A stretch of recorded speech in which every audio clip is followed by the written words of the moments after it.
Welcome to Operating Systems Lecture 4. In the last lecture, we looked at Unix signals. Signals is another way of doing inter-process communication or communication from the OS to the process, as we saw. And it's useful if the communication indicates a rare event, a relatively rare event, for which the process may not be ready, and so it is delivered to the process in a very asynchronous fashion. You can think of it like there's a process that's running and another process wants to send something to another process. So process P1 wants to send some message to process P2, and process P2 may not be expecting that message, or process P2 just doesn't think that it's worthwhile to keep trying to poll for that message every few, at periodic time intervals. So one way to design your processes would be that you basically install a signal handler in the receiving process, and in the sending process you send something. Let's say you send something through the pipe, and then you send a signal to the receiving process. The signal handler of the receiving process is going to read from the pipe, and so in that sense you have an event-driven message transfer between the sender and the receiver. And the same concept can apply for communication between the OS to the process, and various signals we saw last time, like interrupt, segmentation fault, etc., are ways of doing it. So it's another way of inter-process communication, which is useful in settings where the communication is relatively rare, and it needs to be handled in an event-driven fashion. Okay, so we saw two system calls: signal, which installs a signal handler, and kill, which allows you to send a signal to another process. So in fact, when you, for example, type Control-C on the shell, what happens is that the shell parses the Control-C command and makes a kill system call to send SIGINT to the process that's currently running in the foreground of that shell. Right. We also looked at, we also talked about this concept of zombie processes. So we have seen that there are two system calls: there's exit and there's wait. A process can call exit, but whatever is the exit code that's returned by the process should be communicated to the parent, and the parent can read that through the wait system call. Right. Now there's this small dilemma that if the process has exited and the parent hasn't called wait, what should the OS do? Right. The OS has no idea when the parent may call wait. The parent may call wait 1 second from now, the parent may call wait 10 years from now, or the parent may actually never call wait. Right. So all these are possibilities, and the OS should maintain its semantics in all these possibilities. So what the OS needs to do is it needs to store this return value somewhere in its data structure, so that when the parent calls wait, it can serve it to it, right? And so this extra state of storing this information of the process, of the exited process, a process that's no longer living, is extra overhead on the OS. And so these kind of processes, which are not really living, but they are some state of some of their state is still living in the OS, are called zombie processes, right? And we also said that zombie processes are a very common programming bug, because programmers often forget to call wait in the parent. They just spawn a process, something exits, and what happens is eventually, although the state is very small, eventually the state is going to keep leaking, and so at some point in future your OS data structures may actually find very little space for themselves. Right. Then we also talked about the /proc pseudo file system. Here's an example of a file system which is actually not a file system. It doesn't have real files. It actually just shares namespace with the file system, which means it has a name which nests inside the file system namespace. A process can call open, read, write, close on these names, just like it can call open, read, write, close on names of files. And the OS can use this file system to expose its own data structures to the process, right? So for example, the OS can expose the list of processes, or the resource consumption of the processes, or even allow the application to actually set values in the kernel, in the OS's data structure. Right? I've been using the term kernel and operating system interchangeably. They mean roughly the same thing in this discussion. Right? So kernel is the real operating system layer that's implementing all these system calls. Okay. So we looked at the /proc file system, and then we also said that we talked about processes which are relatively isolated, and we understand the utility of having processes, because one program writer doesn't need to be worried about another program writer, and you also have trust boundaries. One program does not need to trust another program, and so on. But then inter-process communication becomes relatively expensive, because it involves system calls and going through the kernel. Often you don't need this level of protection. and so what you could instead do was, instead of use processes, use shared address space and allow multiple threads of control within the same address space. And so these are called threads, right? And so threads can communicate between each other in a very fast way because they share memory. One thread can write, another thread can read, and so it absolutely does not involve the kernel at all, right? Some examples of applications where you use threads are, let's say you have a browser and you open multiple tabs inside the browser. All the code of the tabs, each of the code is actually doing separate things simultaneously, but this code is sort of mutually trusted, so you don't really need to have separate silos for each tab. They can actually run in the same address space. That way they consume less memory, number one. Number two, if they need to communicate with each other for whatever reason, let's say statistics, then they can do it in a very fast way.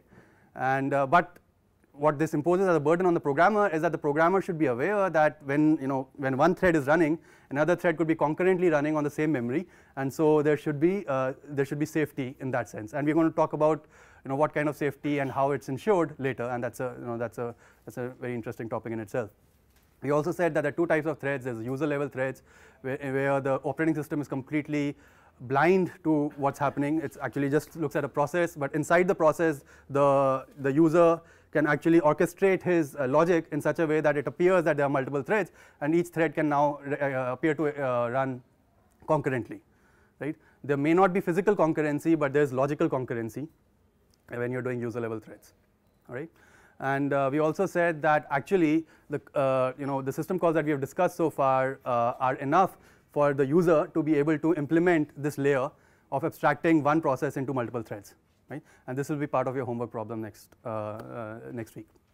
So you'll see how this is done, for example. All right.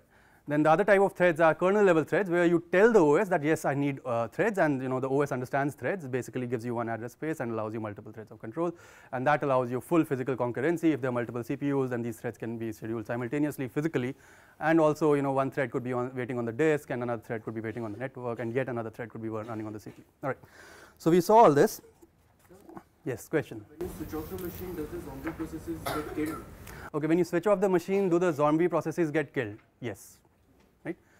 So the semantics of an operating system typically are that when you switch off the machine, all memory state is wiped out, all process state is wiped out. It's only the disk contents that remain, and we are going to look at even the disk contents. There are weak guarantees on what remains and what doesn't remain, and we're going to discuss that when we are talking about file systems. Question. In the event when parent doesn't call wait for child and parent exits before child. Okay. Interesting question. So in the event that the parent doesn't call wait on child, and the parent exits before the child has called exit, then what should happen? Should the child remain as a zombie process, or should it be freed completely, right? So so an OS typically what it does is if a child loses its parent, then it's an orphan process, and that orphan process is actually attached to one of the default processes, which is called the init process. And so if an orphan's process parent is the init process, and so the init process is the code of the init process typically would just keep calling wait over and over again to clean up all the zombies, right? So that's one way of handling this. Okay. All right. So far we have looked at the OS, and we have looked at what kind of abstractions does the OS provide. Now I'm going to change gears, and I'm going to look at how does the OS provide these abstractions, and it's going to be a relatively long discussion, but we are going to start with looking at what kind of interfaces does the hardware provide to the OS, right? So let's look at the other side of how the OS works. So let's start by looking bottom up, and let's look at what the hardware provides, right? And I'm going to start. So we're going to have a discussion on the PC architecture or PC hardware, and in particular I'm going to discuss the x86 architecture. Now there are many architectures, there are many machine architectures that have evolved over the years, and Intel's x86 is one of the very popular architectures, and the reason I discuss it in this class is because your programming assignments are based on this architecture, and moreover most of our machines are actually that we use based on Linux or Windows are usually based on this architecture, so it's also a good practical experience of what the x86 architecture looks like. As a word of warning, the x86 architecture is very complex, much more complex than it needs to be. So we are going to slowly dig through that complexity, but I would like you to pay attention because so that you understand this stuff, and that will really help you through your programming assignments, for example. All right. Okay. So let's first understand what a machine looks like, what a computer system looks like. So let's say here's the CPU, here is the memory. A CPU has a cache, let's say, right, and let's say this is the bus. Okay, the system bus basically, and then there are other buses attached to this bus, which are, let's say, attached to devices which are like disk or network, card, and so on, right. So a CPU is basically a processor. It's like it's a silicon chip that has circuitry built into it. The nice thing about having a small silicon chip is that operations within the chip are very fast, right? So you can read and write within the chip in a very fast way. You can execute logic inside the chip in a very fast way, right? So you have all these gates, all these logic gates inside the chip, which are executing things that you want to execute. And then there is the bus. This is a high speed bus. Let's say 10 to 100 gigabits per second. It's connecting to memory, and so the chip can only have that much storage space because that's a limitation of the physical technology. And so, but if you allow slightly slower storage, which is typically the kind of technology used for physical memory, the technology is, let's say, called DRAM, then you could have larger sizes of this memory, and these sizes could range anywhere from a few hundreds of MBs to now even few hundreds of GBs, for example, right? So memories are actually constantly increasing in size in a huge way, and so the bandwidth to the memory is actually dictated by this bus. And so the CPU can actually say that, can send a message to the memory on the bus saying, give me the contents of address X, and the memory will reply on this bus saying, here are the contents of address X, right? So this is a read operation, write operation similar. The CPU can say, change the contents of address X with data D, and so and then the memory has certain semantics that if you write to address X at data D and you read it later, you're going to get the same value that you wrote, right? So those are the semantics of memory, and they are implemented in a fast way using different technologies. One of the popular technologies being DRAM. All right, and similarly there are devices. So the CPU has ways of sending commands to the device, and the device has ways to send results back to the CPU. All right. Okay, so now let's look inside the CPU. So let's look at the CPU. All right. So what does the CPU look like? The CPU has some integer registers. Right, so these are, let's call them registers. What are registers? Registers is just storage inside the chip, right? It's very fast storage, much faster than DRAM. Okay, you can access it at let's say nanosecond latencies. All right. Then you have, let's say these are integer registers, and then you have floating point registers.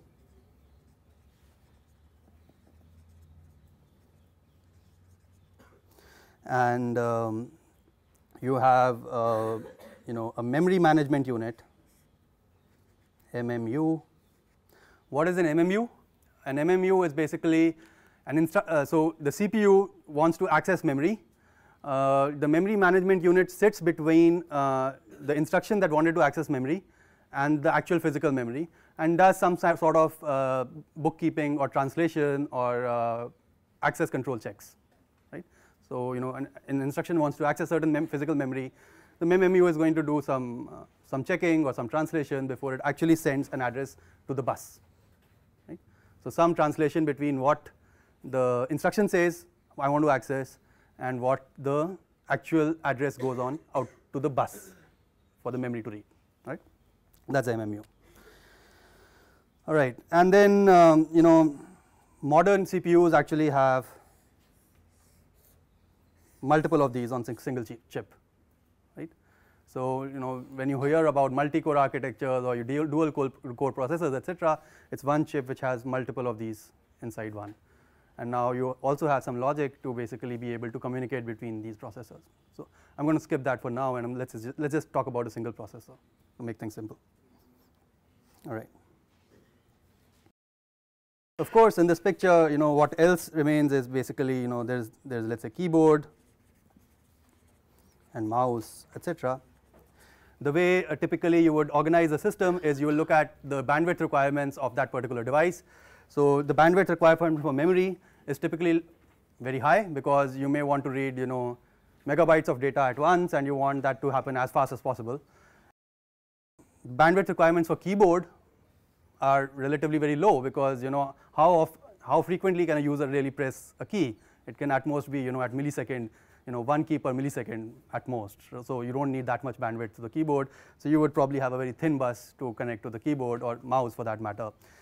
For something like a network card, it really depends on what kind of network technology you're using. Earlier network technology used to be, let's say, 100 megabytes. So the bus inside the CPU didn't need to be that fat to connect to the network card. Now you have 10 gigabits or even 40 gigabit Ethernet. So the buses inside the CPU also need to be broadened appropriately. The disk typically is a mechanical device. When you actually see the disk moving, it's actually moving a spindle, and we're going to talk about how a disk works later. And so mechanical devices don't have that much throughput anyways. So typically you don't need that fat a bus to a disk, let's say. Right? So I mean, a hardware designer is going to do all this engineering and is going to say that, okay, this is how I'm going to maximize my throughput for the devices that need throughput, and not maximize the throughput for the devices that don't need throughput.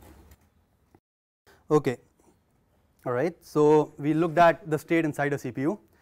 Now, what is the logic of a CPU? Okay.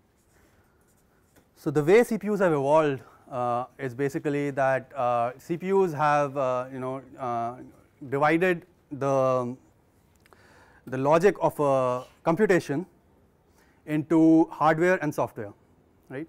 And so hardware implements what are called instructions, and software executes these instructions or sequences these instructions to implement its logic, right? So the hardware designer is basically implementing instructions, and the software designer is writing these instructions. And the logic of a CPU is basically an infinite loop. If I was to write it in C, let's say, is just an infinite loop for forever. Run the next instruction.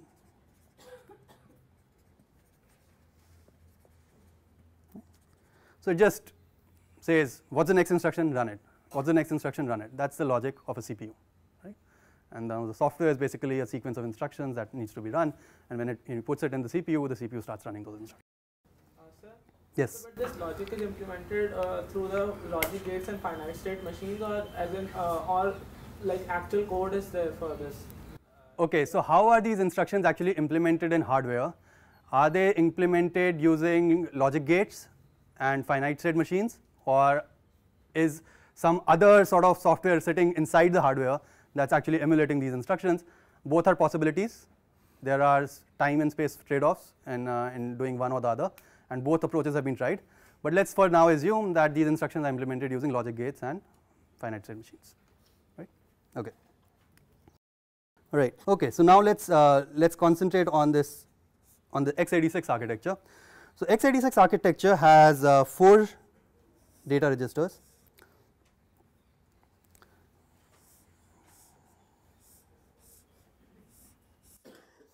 They are called AX, BX, CX, and DX. These are 16-bit in width, right? So I'm actually talking about the 8086 architecture. That was perhaps the first generation of these chips that we are using today. Okay? So let's say roughly in early 1980s or something. And so this architecture had, at that time computers were actually operating on 16-bit values, and it was felt that operations on 16-bit values is enough for most purposes. And so this chip was basically a 16-bit chip. What does it mean for a chip to be a 16-bit chip? It basically means that the register's width is 16 bits, and the instructions that execute are also going to execute on 16-bit values. All right. Okay. Also, they said that there are many instructions that only need to execute on 8-bit values. So they actually divided each register into two halves, two 8-bit halves, and they also allowed instructions to name them separately. So each of these 8-bit halves was called ALAH, BLBH, CLCH, and DLDH. Let's say. Right? So an instruction could choose to run on the full 16-bit value, or an instruction could actually choose to run on a 8-bit value, and the 8-bit value could be named using one of these identifiers, DLDH, and so you could do that. All right. Okay. So this was imagined to be primarily for integer computation, like whatever you want to do, add, subtract, multiply, etc. And then you also want some registers to be able to access memory, right? So to generate addresses for memory, and so there were 4 more registers that were present in the x86 in the 8086 architecture, and they were called BP, SP, BP, SI, and DI. Right? These were also 16-bit. Right. So the idea was that these registers could perhaps primarily be used for providing addresses to memory. Right? And the naming was also suggestive. SP stands for stack pointer. BP stands for base pointer. I'm going to discuss what a base pointer means really, and SI and DI stands for I think source index and destination index. In any case, these are 4 registers, and in fact the way they designed their instructions, they could operate on any of these registers equally. Apart from this, there was also another register which is called the instruction pointer, right, or let's call it it's also commonly known as the program counter. Instruction pointer or program counter, same thing. This is also 16-bit. All right. This is also 16-bit. It's a register in the CPU, and the semantics are that when I showed you that loop, that it's going to run the next instruction in an infinite loop. How does it know what's the next instruction? It's just going to dereference. It's just going to send the value of IP. Perhaps the value of IP is going to go through the memory management unit. The address is going to go to the bus. The memory is going to serve the contents of that address, and that's the instruction. That contents of that address is basically the instruction that gets executed. So in other words, the program itself will live in memory. So this was done for simplicity. There can be other schemes where the program lives somewhere else. So there have been architectures that have separate memory for instructions and separate memory for data, and so they optimize path for instruction execution, and they optimize the path for data execution separately. But here the same memory is holding both instructions and data. Right. So base pointer is same as the frame pointer. What is the base pointer? Let's just wait. Right. We're going to talk about it very soon.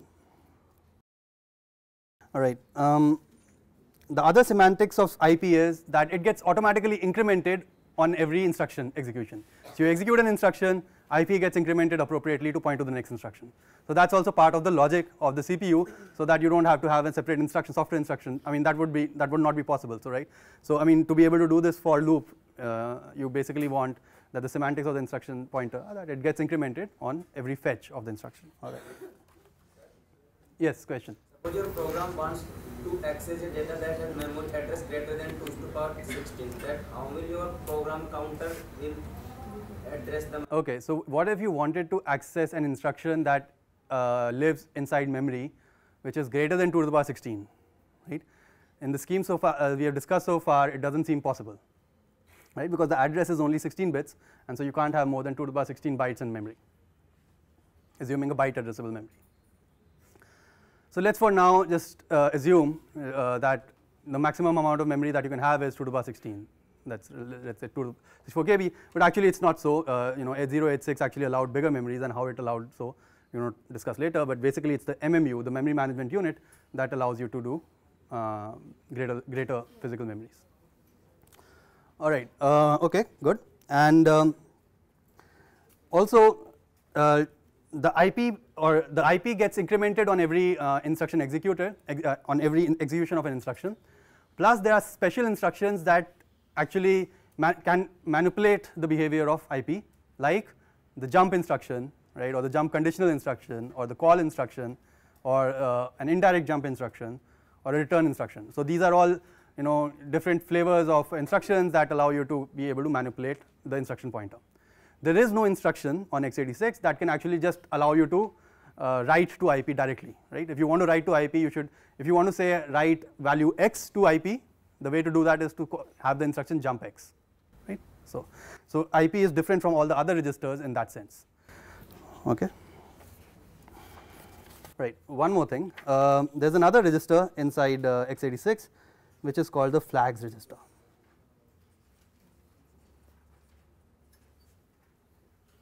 Right. This is also a special register. You cannot just read or write to the flag register like you can read or write to the other integer registers, but it stores information like whether the last arithmetic operation you performed overflowed or not, right? So there's some semantics to the instructions. So for example, if you said add AX and BX, if the result overflowed, then a flag in the flag register, or one bit in the flag register will get set, right? Similarly, it stores information like whether the last computed result was positive or negative, whether it was 0 or not, or whether there was a carry or a borrow in an add or subtract. It also has system level information like whether interrupts are enabled or not, right? So we're going to talk about that very soon. And so what happens is the way you would actually do control flow typically is that you would, let's say, execute some kind of an arithmetic instruction. Let's say you executed subtract, and you said subtract AX BX. All right. So I'm using some syntax here. This is the opcode. You must have seen this in your computer architecture class.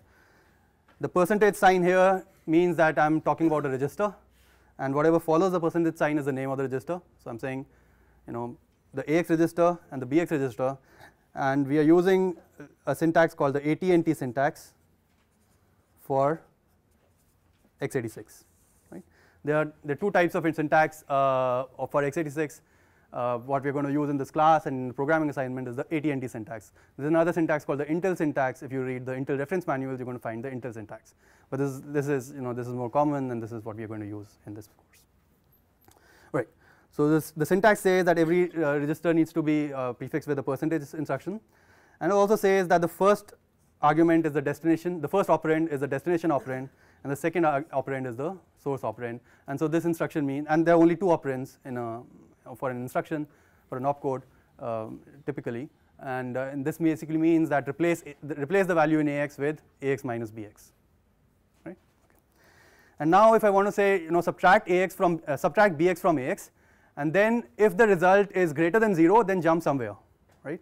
So the way it will happen is that this instruction is going to set a bit in the flags register, and then there is an instruction which says, let's say, jump less than, which basically says if the negative bit in the flag register is set. So if the last operand was, if the last computed value was negative, then you jump to some other next PC,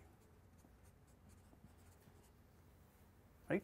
So these conditional jump instructions are a way to read the flags register, and these arithmetic instructions are a way to write these flags registers. A software cannot just directly read or write the flags register. These are the only two ways to read and write the flags register. Okay, right. So there are other instructions like add, subtract, move, etc. that do the usual thing of what their name suggests. All right. Okay, so now let's come to the question that do 8086 processor, did 8086 processors support only 64 KB memory? So answer is no. Actually, they supported up to 1 megabyte memory. Right? So 1M. Right? That's 2 to the power 20 bytes. Right? And so the CPU architects needed a way to be able to address this physical memory using 2 to the power 20 bytes, and the architecture itself is 16-bit. So what they did was, the MMU would take in a 16-bit value and generate a 20-bit value with the help of certain registers which are called the segment registers.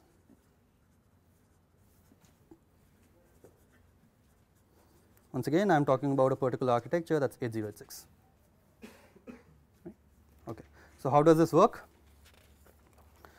Apart from all the registers that we have talked about, there are also, so let's say, there is A, B, C, D, these are the integer registers, there is IP, and there are flags, and there are also those ESP, etc. I'm not going to write them. And then there are these segment registers, that there are 6 segment registers on x86: CS, code segment, DS, data segment, SS, stack segment, and then there are then there was another segment which is called the ES. This is for anything else you want to do, it's typically used for strings. So it's called it's usually used for the string operations, and we're going to talk about that in a minute. These registers themselves were 16 bits, right? And what MMU would do is, so if you want to dereference memory, you cannot just say that here is a register and I want to dereference the address at SP. You have to actually address the memory using a pair of the segment register and an address, and the address could be a direct address or a register address or whatever else, right? So I would either say %CS colon %IP. This is the full address that I want to access, and the semantics of this is that the value of CS. So when I put something in brackets, it basically means you dereference that. Right. So I actually don't dereference it here. So the value of CS, that's %CS into 16 plus the value of IP. So that will be your total address. That will be your complete address that will actually go on the bus to the memory, right? So in other words, your MMU on 8086 was a very simple MMU, the memory management unit, which would take an address named by a pair of segment register and some integer, which could be used, which could be the register, one of the registers, integer registers, and it will do this computation and send the address on the physical bus, right? 16 or 2 to the power 16? 16. Only 16. Yeah. So basically, it only allowed up to 1 megabyte of memory. That's 2 to the power 20 bits. So 16 is 2 to the power 4. So you can imagine, you can see that this totally this can address any byte in a space of 2 to the power 20. Right? 2 to the power 16 into 2 to the power 4 is 2 to the power 20. So you can address any of the 2 to the power 20 bytes. Okay. Right. And plus, there were some default things. So for example, any dereference through the IP will always go through the CS, right? So for example, when I say run next instruction, the run next instruction is not only dereferencing IP, it's actually dereferencing CS colon IP, right? So whatever you have set up in CS, that's going to be used in your MMU. So the intention must have been that the code will live in a separate segment, and you're going to or separate region of memory. It's all uniform memory, but you are basically dividing this memory artificially using these segment registers, and you will basically say that CS holds the base of the area where you're going to store your program, DS holds the base of the area which holds your data, SS holds the base of the program which holds your stack, right? And there were default things like whenever you dereference an instruction, it's going to go through CS. Whenever you dereference the stack using the SP or BP pointers, then you're going to go through the SS segment, and everything else by default is going to go through DS, right? And then there was some special instructions that will go through ES. So then, but keeping CS as a 16-bit register, isn't it wasteful of memory? Because we can just use it as a 4-bit register and still perform the same function. Could we have used CS as a 4-bit register and perform the same operation? Well, a 16-bit register allows you to, start anywhere, right? So the code segment could start on the top of the 1 megabyte region. But if you have a 4-bit register, then you lose some freedom in where the base will start. Okay. So and from a hardware designer's point of view, all my logic is anyway 16-bit. Having special 4-bit logic is actually more costly than less costly. So I'm just guessing. Yeah. Is there any specific reason of keeping memory 1M? Is there any specific reason? No. I mean, at that time they just thought 1M is more than enough. So let's just. So every memory will have a limit. Even today's memory, you cannot. I mean, the CPU will only support a memory up to this size, right? And so whenever in the real world, you will always have limits. You cannot just have infinite memory. And at that time, 1M was thought to be enough. Right? Of course, we know now that's not enough. And so the architecture has evolved, and I'm really going to talk about how it's evolved. It's basically it's evolved in a backward compatible way. All right. So I mean, this was a little not very clean actually, because there's no protection. I can reference the same byte in physical memory using many different addresses, right? I could set up CS in some way and IP in some way, or CS lower, IP higher, because the same byte could have multiple addresses in this scheme, because as you pointed out, there's redundancy in the number of bits that are being used to address a certain address space, right? 32 bits are being used to address a space of 2 by 20, so there's clearly redundancy in the way things are done. Right. Okay. All right. So it's a little complex. It was also a little difficult to program this kind of a thing, because we are used to writing programs where we talk about variables, and now it's the job of a compiler to actually translate those variables into memory addresses. And now the compiler has to worry about where this memory address is going to be allocated, whether it's DS or SS or CS, and also it has to worry about, oh, there should not be any overlap, so CS plus some address should never be able to reach this variable. So all these things make life very difficult for the software writer, or in particular the compiler writer if you're using a compiler. All right. So clearly 16 bits was painfully small. Quickly this was realized in a few years time that this is not going to work, we need to extend this. But what they also needed to do was provide backward compatibility. So there's some software that's been written for the 16-bit architecture.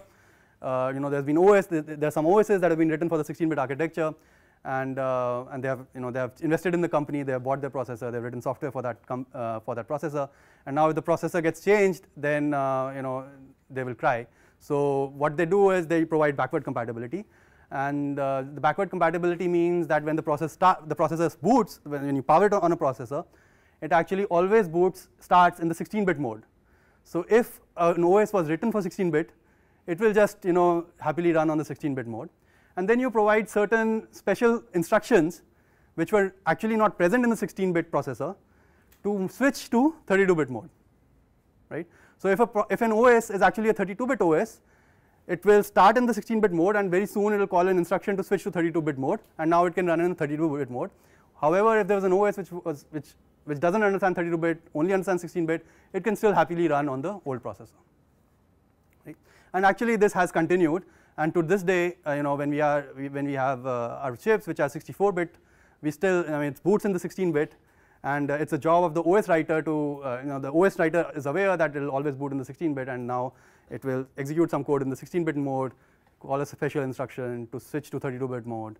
Then it will execute some code in the 32-bit mode, then it will call a special instruction to switch to the 64-bit mode, and that's finally I can run my applications, right? So the architecture developed from 16-bit to 32-bit to 64-bit, and to provide backward compatibility, it still boots in 16-bit, and then and the OS has to switch it from 16 to 32 to 64 in that way, right? So that older OSs can still run. So for example, the 32-bit OS can still run on a 64-bit processor, and the reason is basically because it still boots in the 16-bit mode and then 32-bit. All right. Okay. So how did the 32-bit architecture change? So the 32-bit series was, let's say, 80 something, 386, 186, 286, etc. And they basically made all these registers 32-bit. So this was extended by another 16 bits. This becomes 32-bit, and the new name of this register is EAX, extended EAX. Right. Similarly, this becomes EBX, ECX, EDX, ESP, EBP, ESI, EDI. Right. So all these registers get extended by an extra 16 bits, and they are renamed to ESP, EBP, etc. They still allow you to access the lower 16 bits of a register by using the old names. So you can still say AX, and that will mean the lower 16 bits of EAX, right? Or you can say SP, and that will mean the lower 16 bits of ESP, right? Okay. And now they changed all these instructions. They changed all these instructions to with the same opcodes to mean the same thing, except that they will now operate on 32-bit values, right? So subtract basically means subtract EAX, EBX, right? Add, move, whatever. Right? They all basically become 32-bit. They become 32-bit versions of themselves. Right? So it's the same opcode, the same encoding of an instruction becomes a 32-bit version of itself. If for some reason you want to still access a 16-bit region, a 16-bit value inside the register, you can prefix an instruction with a special prefix. Let's say the prefix is some byte, let's say 0x66.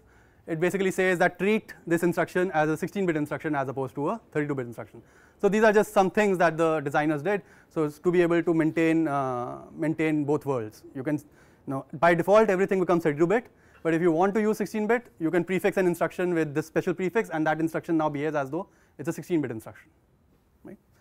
And similar things are actually true about 32-bit and 64-bit, etc. Okay.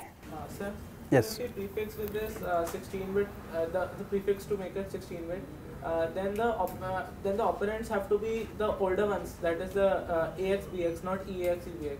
Right. So for example, if I say 0x66 add, and let's say I specified so there are some number encodings for each register, right? For example, AX, the encoding for AX is 0, and the encoding for BX is, let's say, let's say 1 hypothetically, right? So it will say add register 0 to register 1, right? And if I don't use this prefix, this encoding means add EAX to EBX. If you use the prefix, it basically means add AX to BX, right? That's the only difference. And there are actually two prefixes. There is 66 and 067, which stand for this basically says I want to change the size of the data. So data is basically the value that you are operating on. For example, AX or EAX, and 67 basically means I want to change the value of the address. Right. So for example, if I wanted to dereference memory, I could actually do something like move percentage EX to percentage EBX. Oh, did I say that the first operand is the destination? Sorry. So the second operand is the destination. All right. So in this in the syntax of AT&T, the second operand or the last operand is the destination. Correction. All right.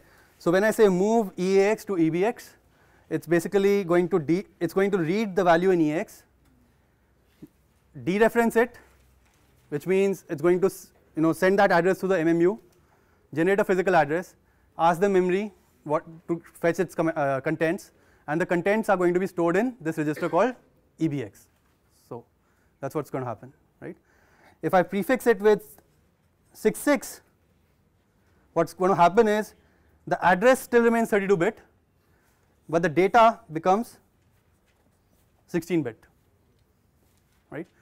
So I still use 32 bits to dereference memory, to address memory through my MMU, but the number of bytes I fetch from that address is only 2 or 16 bits, right.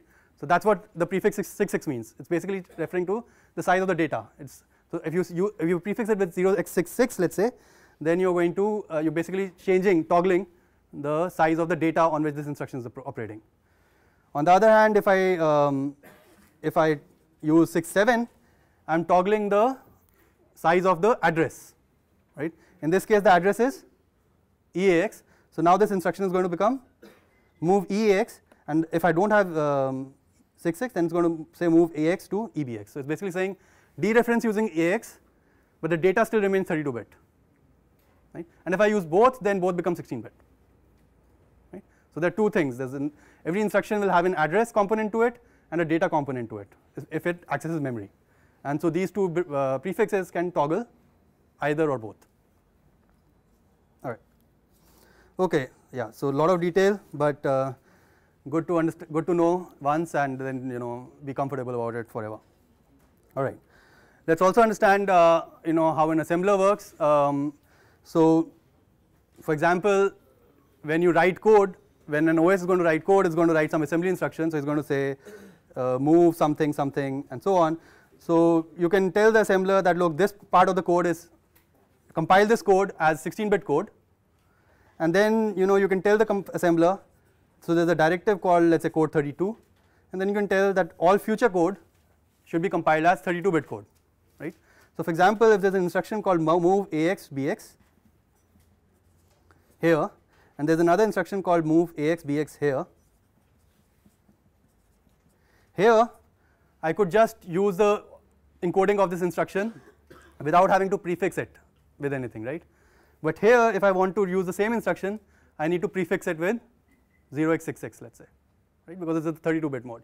So this directive is a way to tell the assembler that in what mode should you compile this code, because the same string can mean different encodings in different mode. Okay. All right. So we'll look at 32-bit architectures for our programming assignments and most of our discussion, but already seems very complex. I don't want to discuss 32-bit to 64, and I don't think you want me to discuss it either, right? But you can imagine it's a similar kind of complexity that's going to occur in doing that also. All right. Okay, let's look at some instructions, some real instructions. So here is the AT&T syntax. Let's say move L percentage EAX to percentage EDX. Let me write the C-ish equivalent, or semantics of this instruction in a language we understand, C, right. So let's say, so what this basically means is EDX is equal to EAX, right, just to understand what this means. We don't understand the syntax, let me just explain it to you using C. I could say move $123 to EDX. $123 means it's a constant, it's an immediate value, right? It's an immediate operand. You must have seen immediate operands in your computer architecture class, and this basically means EDX is equal to 0x123. Let's just say it was a hexadecimal number 123. Notice the use of the dollar sign to specifically say that this is a constant that I want to move to EDX. On the other hand, if I say move, so I'm also prefixing it with a character which says what's the size of the data that I'm using. So by default on a 32-bit mode it's 32-bit, but you can also specify it using L. So L stands for 32-bit. So you're basically moving 32-bit values. All right. You could also say move L 0x123 to percentage EDX. Notice the difference between this and the previous one is that I'm not using the dollar sign. Right. And what does this mean? Yeah. So treat 123 as an address for the memory. Right. So it's basically saying EDX is equal to dereference first typecast 123 as a pointer that points to a 32-bit value because it's a 32-bit instruction, and then dereference that pointer and whatever result you get, put it in EDX. Right? Just dereferencing EDX, dereferencing 1 to 3. Okay, if I say move-l, so this is immediate addressing. I could also say move-l EBX to EDX. This is indirect addressing, basically means EDX is equal to star, no, let's say in 32, just to specify that's a 32-bit number, in 32 star EBX, right? So basically saying look at the value in EBX, use it as an address to memory, dereference it in memory, and fetch the contents and store it in EDX. Okay. And finally, I could also say something like move-l for EBX to EDX. So x86 allows you these kind of instructions where you can specify an offset with a register. So basically means that you add 4 to EBX and then you dereference it and then you get the contents and put it in EDX. So basically means EDX is equal to star in 32 star EBX plus 4. What is the difference between the prefix 0x66, 0x67 and this suffix L in my assembly code? This is assembly code, all right. So I can use, I'm specifying assembly code using strings where I specify an opcode using a string and I use as a suffix L to indicate whether it's a 32-bit or a 60-bit. The 0x66, 0x67 is for the instruction encoding in binary, right. So the assembler is going to convert the string into prefixed or unprefixed versions of instruction encodings, right. Okay, so I'll stop here.